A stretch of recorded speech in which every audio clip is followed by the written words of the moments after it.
So we're diving into the life of Miyamoto Musashi.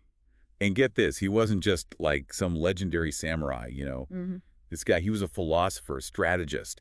Talk about a complex dude. Yeah, and he's this figure, right, completely shrouded in myth and history, which is where Eiji Yoshikawa's novel comes in.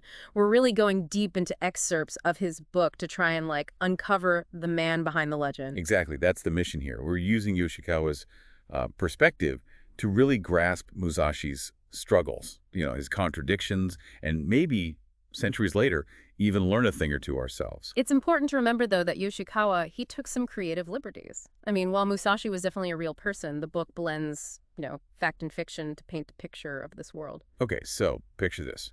Feudal Japan, brutal realities, and bam, a young and hungry Musashi enters the scene. And Yoshikawa, he doesn't shy away from the grit of it all. This was a time of constant upheaval, samurai fighting to carve their place in a world that was changing so fast. And Musashi, oh, he totally embodies that struggle. He jumps into this world head first, doesn't he? Almost like, I don't know, diving into the deep end without even knowing how to swim. You know that scene with those two, like, intimidating dudes guarding that doorway with their swords? You mean where Musashi's basically trapped and Atsu's about to be dragged away? That scene? Yes, those guys. Yeah. Twice Musashi's size, swords drawn, ready to break down the door. What does Musashi do? Grabs a wooden practice sword. The kid was, like, fearless. Well, Yoshikawa portrays it more as this mixture of fearlessness and maybe impulsiveness. There's not a lot of hesitation there, which, kind of becomes a defining trait as the story unfolds. And then he just, like, explodes through that border checkpoint. Talk about a force of nature. And then he devours this bird raw in the woods. Yeah. Like it's nothing. Not exactly, proper samurai etiquette, is it? Yeah, not quite. These raw, almost wild actions, they reveal a lot about Musashi's character, though. He's ambitious, definitely driven, but also... A little rough around the edges, you could say. Exactly, unrefined, and fueled by this hunger to prove himself, even if it means, bending the rules a little. And maybe even, a bit fueled by insecurity, right? The way Yoshikawa writes him, it's like Musashi's convinced everyone's out to get him, constantly questioning people's motives, like he's expecting, I don't know, betrayal at every turn. That's a really interesting point, actually, and it speaks to this core theme that Yoshikawa weaves throughout the story, this internal struggle within Musashi, He's constantly trying to figure out, like, friend from foe while battling his own inner demons at the same time. It's fascinating. So we've got Musashi, this powder keg of, like, ambition and insecurity, charging into the world of samurai. But even lone wolves, they crave connection, right? Yeah. Yoshikawa, he gives us these little glimpses into Musashi's relationships, and they're so important to understanding him. Oh, absolutely. And those relationships, they're complicated, but they really expose what he wants versus what he thinks he needs, Exactly. Take Atsu. I mean, it's so obvious she's head over heels for him. She nurses him back to health. Like, literally saves his life when he's at death's door. Yeah. And she's risking her own safety, her reputation, everything. Yeah. Her devotion is, there's no question, right? She tells him how she feels over and over, even when it's clear that Musashi's, he's hesitant. He's not quite ready to reciprocate. He's just so laser focused on becoming this ultimate swordsman, on honing his skills, on proving himself. It's like he's almost blind to how deeply she feels. Like he's afraid to let anything, even love, throw him off his game. Right, and this whole concept of the way of the sword, it's central to Musashi's internal struggle.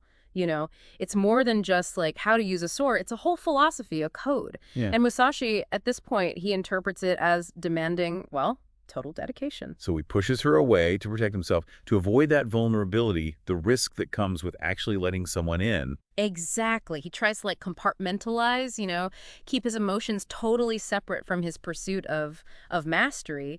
And we see the struggle, this kind of duality play out in his relationship with Takuan too. Ah, Takuan, right. That Zen monk who's like both mentor and like this foil to Musashi. Oh man, they're dynamic. I love it.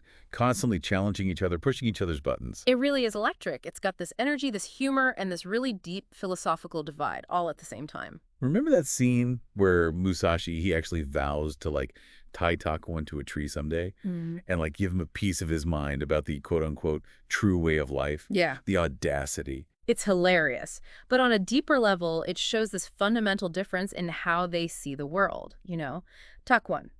He represents the path of Zen. To him, the sword's just a tool for self-discovery, for enlightenment.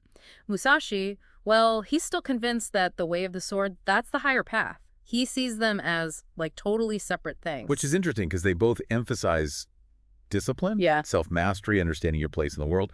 But for Musashi, at this stage, it's one or the other. Right, and that's like the core of his internal struggle. He wants connection. We see it with Atsu, we see it with Takuan. But he also thinks that real mastery, it requires this kind of like emotional detachment. But isn't that where the real tragedy is? I mean, in trying to find fulfillment just through the sword, he ends up isolating himself, pushing away the very people who could actually give him what he craves. It's the classic paradox, isn't it? The pursuit of strength, invincibility, it can lead to a different kind of weakness. The inability to let your guard down, to be vulnerable, to embrace, the full human experience. So he's racking up these victories, building this reputation as this legendary swordsman, but, like, at what cost? Exactly. And that is the question Yoshikawa wants us to think about, I think. Is true strength just about winning, or is there something more to it than that? So we've seen this, like, younger Musashi, ambitious, kind of reckless, trying to, find his place in the world. But something shifts, right? He starts to get that the way of the sword, it's bigger than just winning duels. Absolutely, yeah. As he grows, his whole idea of the sword changes. And Yoshikawa, he shows this so well. He gives us these moments, these events that really shake Musashi's ideas. Yeah, it's not about being the best anymore. It's about, like, what he does with his skill. Remember when he helps those villagers? All that flood water. Not exactly a, legendary sword fight, but it says a lot. Totally. You see his mind totally strategic after all those years of swordsmanship, and he uses it, right, to solve this real problem, help people who are suffering. It's not brute force anymore. It's like thinking ahead, being compassionate even. Right. And then there's that part where he ends up leading those villagers Yeah.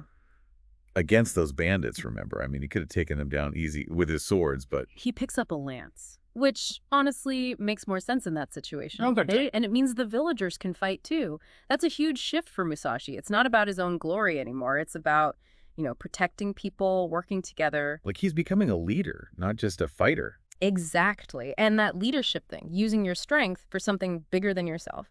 Yoshikawa, he really drives it home with that sword polisher, Kusuge. Oh, man, the whole encounter. Kusuke, this guy, he says he's a polisher of souls, right?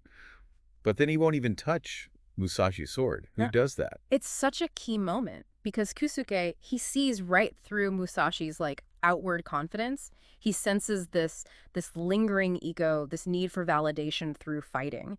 By not polishing the sword, he's saying, you're not ready. Work on yourself first, your inner self, then you'll master the way of the sword. So it's not the actual sword, it's like Yeah. polishing your character. Does Musashi ever figure that out? I mean, does he find that piece he's looking for? That, my friend, is the question Yoshikawa leaves us with.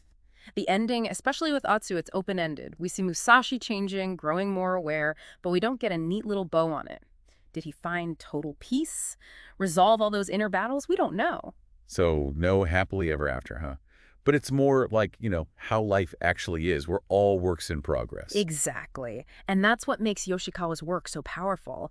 He takes this, even though it's fictionalized, this life of Musashi, and he explores these huge themes, right? Ambition, love, loss, what it means to master something, true strength. And he makes us think about it. How does Musashi's journey connect with our lives? It sticks with you, that's for sure. That's Yeah. what makes these deep dives so great. No easy answers, just more questions to ponder. Really makes you look inward. So as we leave this world, the samurai, the sword fights, all the philosophy, one last thought. What's your definition of true strength? Is it power, winning? Or is it something more, something deeper than that?